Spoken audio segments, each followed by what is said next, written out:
Hey, this is Pamela Riemenschneider for Blue Book Services, and I have Greg Johnson here, our Director of Media Development, and this is the Produce Reporter Week in Review. Greg, how long have we been home? We're doing this Long COVID. enough that I've got to prepare when I go out now. I have a real mask. We went out in the garage and found some N95s that we had stockpiled, I guess. I don't know. We were doing some Oh, we made ours. I'm And not by that we, crafty. I mean one of my kids with the sewing machine. Yeah, I'm not that crafty. But I Well, did actually go to the store with it. So I am I'm among the people pushing for us to push hard to get back to normal, because every day it goes by, the economy is sinking further, and it will take multiples of that to get back. And one of the examples of that is this week we had an unfortunate story on Brio and Bravo, the Italian themed restaurants that are owned by the same parent company. And they filed Chapter 11. And I was thinking, I've been to that restaurant in Kansas City a number of times. So I drove over to it, and it's on the Country Club Plaza, which is a beautiful shopping and restaurant area in Kansas City. And it was about 3 or 4 o'clock on a weekday, and it was just dead. The whole place was dead. And I just do not see, once we can start going to restaurants, like that restaurant is not opening back up. They're not doing takeout. They filed Chapter 11. They're looking for a seller or a buyer for their restaurants. And that's going to be happening all over the country. So many times. I mean, we're going to keep seeing more of that and more of that. And it's not going to be a flipping a switch. It's going to be, we need to be careful about getting back, but we need to start making plans for getting back. we do. And And to be fair, the Brio and Bravo did close some restaurants in January before the shutdown happened, and COVID-19 was actually, kind of the nail in the coffin for a lot of their operations, and they closed the majority of what they had left. that is So absolutely true. And there are businesses inside and outside the produce industry that operate on very thin margins. And if they don't have much of a backup plan, this is going to be the tipping point. And that's very sad. yeah, it is, There, and I'm there seeing it won't be here those too. jobs to return to. Well, on the brighter side of food service being down and continuing to be down, retail is still up. And you found out this week from the latest numbers from your friend Anne Marie.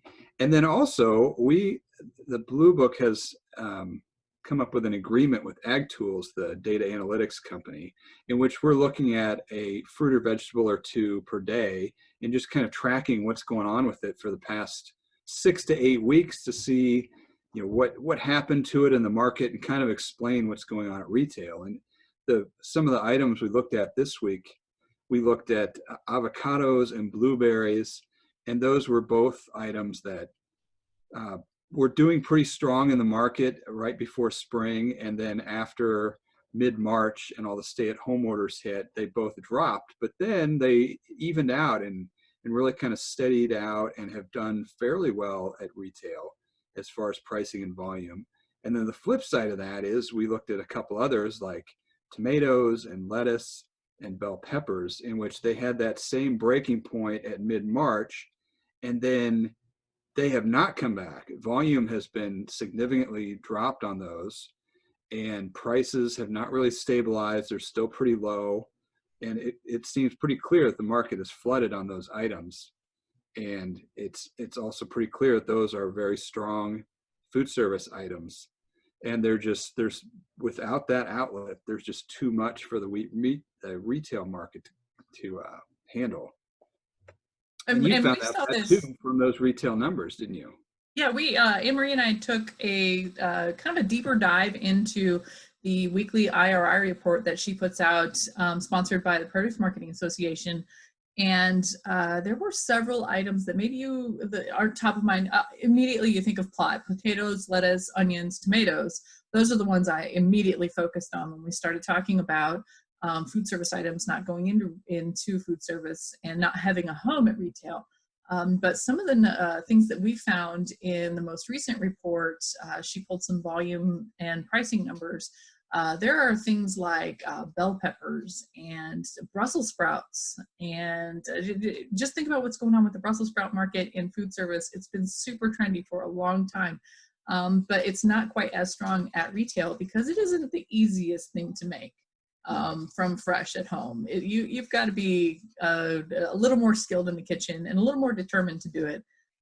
Those are showing deflationary prices and higher volumes in retail.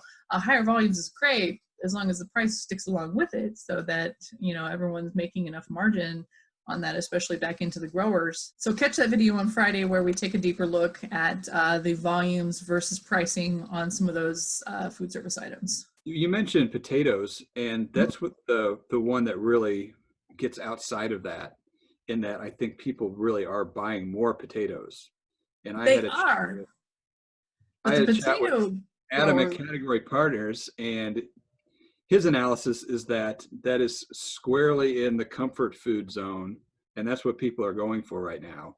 And it's also in something that, one, you can buy a lot of, and two, you can keep it a long time. And we suspected that was going to be the case a couple of weeks ago, and that is turning about to be the case, especially for items like that. But that doesn't mean in the long term, though, that potatoes are going to not suffer, because so many of these growers not only grow for the fresh market, but they also grow for frozen and processed. So overall, while retail demand may be strong, they're losing out on especially like higher volume case sizes that would go straight into food service rather than into retail. So it's still kind of a downer, even though retail sales are strong. And I had another story this week that I thought was interesting. Sprouts Farmers Market back on February 20th. I looked up the date of this. I remember listening to the earnings report, and their CEO, Jack Sinclair, said, you know what, for our model, for our store, customers just don't really like to pick up. They want to come in and see the deals and everything. So they weren't emphasizing grocery pickup for e-commerce at Sprouts. And now there's a 180-degree complete turnaround on that. They are rolling out grocery pickup at all 340 stores nationwide by the beginning of May. So that's a quick rollout and a quick change, and they're kind of behind the 8 ball on it when we talk about what retailers are really strong in online grocery, which is a incredibly strong area of retail right now. Yeah, it's stronger than most retail can even fulfill. Yeah, which is why we're seeing so many different companies pivot to direct-to-consumer boxes. I actually saw something from Babe Farms, which is a specialties grower in California. They're even looking at doing some direct-to-consumer sales. So we're going to see, it will be interesting to see which one of these, what of these innovations stick in the long term when we do start to emerge from this. All right, well, that's it for the Produce Reporter Week in Review. If you are not getting the Produce Reporter newsletter, you should go to producebluebook.com and sign up. And check it out. I learned some new stuff with my green screen. Some milk did this cool stuff. Oh, who's wearing green? Yeah, isn't that awesome? They're keeping up with the Zoom trends and actually sent some Zoom backgrounds out for their trade partners, so you don't have to have your messy office or your basement in the background. You can have a beautiful orchard instead. But I have a green shirt on, so that's what it's supposed to look like. Thanks, Brianna. Oh, gotta go back to the golf course. There you go. I'm gonna keep the course for now. All right, see ya. Good times.